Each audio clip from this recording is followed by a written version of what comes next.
এই মুহূর্তে আমি আছি আমাদের প্রিয় শিল্পী, বেতার টেলিভিশনের তালিকাভুক্ত শিল্পী এবং আমার অত্যন্ত পছন্দের একজন শিল্পী, আচমা শিল্পীর কাছে, যার নামও শিল্পী, সে বাস্তবে শিল্পী। তো সম্প্রতি আমার লেখা একটা গান গেয়েছে, যেটা সঙ্গীত পরিচালক আলী আফতাব লনি, এবং গানটা খুব সুমধুর কণ্ঠে সে খুব কম সময়ের মধ্যে গেয়েছে এবং গানটা রিলিজ হবে আচমা শিল্পী ইউটিউব চ্যানেলে। তো তার জন্য শুভকামনা। আমি এই মুহূর্তে আছি তার খুব সুন্দর একটা এই বাড়ি বলা যায়, এখানে খুব সুন্দর পরিবেশ, দেখে মনে হচ্ছে এখানে অনেক গান করি, সুর করি, এবং মনটা ভালো হয়ে গেছে। অত্যন্ত খুব সুন্দর পরিবেশে আছি। তো এই যে আজমাকে দেখতে পাচ্ছেন, অত্যন্ত প্রাণবন্ত মানুষ। বলো, তুমি বলো। হ্যাঁ, থ্যাংক ইউ আশিক ভাই, এত দূর থেকে। হ্যাঁ, তো আশিক ভাই আসছে আমাদের বাসায়। মানে আশিক ভাইয়ের কণ্ঠ এটা খুবই, মানে লেখাটা খুবই ভালো লেগেছে আমার।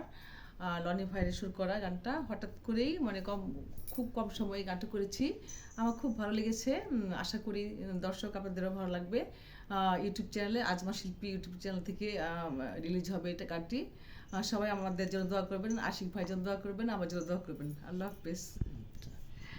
সবার জন্য অনেক অনেক শুভকামনা। তো আমরা গানটা রেকর্ডিং করেছি 1 সপ্তাহ হয়েছে। তো হয়তো আমরা ঈদের আগে ঈদ উপলক্ষে গানটা আমরা রিলিজ করতে পারবো, যেহেতু আমরা সামনে হচ্ছে ঈদ আছে।